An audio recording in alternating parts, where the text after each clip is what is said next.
Bonjour, je suis Julien Lezès, lecteur d'âme et lecteur akashique, praticien énergéticien depuis 30 ans, fondateur de l'Akasha Academy. Bienvenue sur mes discussions podcast. Profitez de ces connaissances et laissez-moi vos commentaires. Imagine ça. Et si tout ce qu'on apprenait dans la vie n'avait rien de nouveau, mais simplement quelque chose qu'on redécouvrait en nous? Aujourd'hui, on va explorer cette idée à travers des principes qui pourraient transformer notre façon de voir le monde. C'est une perspective vraiment touchante. Ça remet en question tout ce qu'on pense savoir sur l'apprentissage et même sur la manière dont on interagit avec les autres. Et pour commencer, parlons du premier principe. Apprendre, c'est découvrir ce que l'on sait déjà. Cette phrase, elle m'a vraiment marqué. Oui, parce qu'elle va à l'encontre de l'idée traditionnelle selon laquelle apprendre, c'est accumuler des connaissances extérieures. Là, on parle plutôt de révéler quelque chose qui est déjà en nous. C'est ça. Et tu sais, ça me fait penser à ces moments où tu entends une idée pour la première fois, mais elle résonne comme si tu la connaissais déjà. Tu vois ce que je veux dire? Oh oui, complètement. Parfois, quand je lis un livre ou que j'écoute quelqu'un expliquer un concept, il y a cette sensation de « mais oui, bien sûr », comme si cette idée avait toujours été là, mais que je ne l'avais jamais formulée clairement. C'est exactement ça. Et ça nous amène au rôle de l'enseignant qui est abordé dans le deuxième principe. Enseigner, c'est montrer aux autres ce qu'ils savent. Ce principe, il change complètement la manière dont on perçoit l'enseignement. Ça transforme l'enseignant en une sorte de guide, plutôt qu'en une figure d'autorité qui détient tout le savoir. Oui, et c'est une approche tellement plus respectueuse et collaborative. Mais tu crois qu'on applique vraiment cette vision dans nos systèmes éducatifs actuels? Honnêtement, pas assez.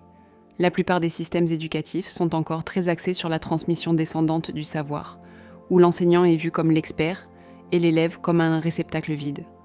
Et pourtant, si on adoptait cette idée que l'élève a déjà en lui une partie des réponses, ça pourrait rendre l'apprentissage tellement plus interactif et engageant. Ça nous amène au troisième principe. Être heureux est un point de vue. Celui-là, il paraît simple, mais il est tellement profond. Oui, parce qu'il suggère que le bonheur ne dépend pas des circonstances extérieures, mais de la manière dont on choisit de voir les choses. C'est une idée libératrice, mais aussi un vrai défi. On est tellement conditionné à chercher le bonheur à l'extérieur, dans des possessions ou des accomplissements.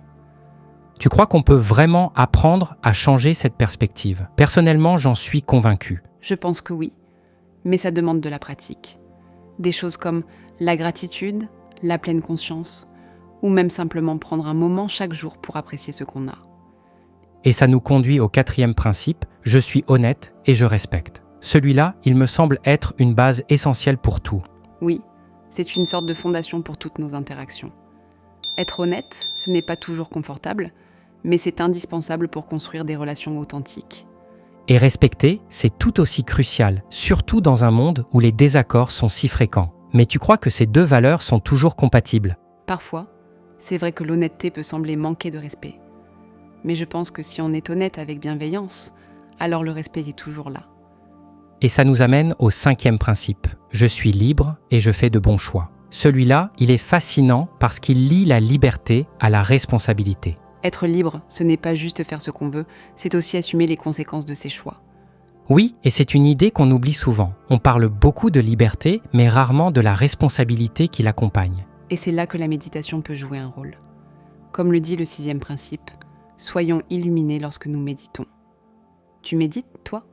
Oui, de temps en temps. Et quand je le fais, je sens vraiment une différence. C'est comme si tout devenait plus clair, plus calme. Moi aussi, j'essaye de méditer régulièrement. Et je trouve que ça m'aide à être plus présente, plus consciente. Et ça nous amène au dernier principe que j'ai écrit sous forme de citation. Nous sommes parmi le divin, alors restons exceptionnels et restons humbles. Joli. Ça nous rappelle qu'on fait partie de quelque chose de plus grand, mais que ça ne doit pas nous monter à la tête. Ces principes, ils nous invitent à réfléchir, à grandir, à être meilleurs. C'est une belle leçon de vie. Merci pour cette discussion. C'était vraiment inspirant. Merci à toi. À bientôt pour une nouvelle conversation. À bientôt.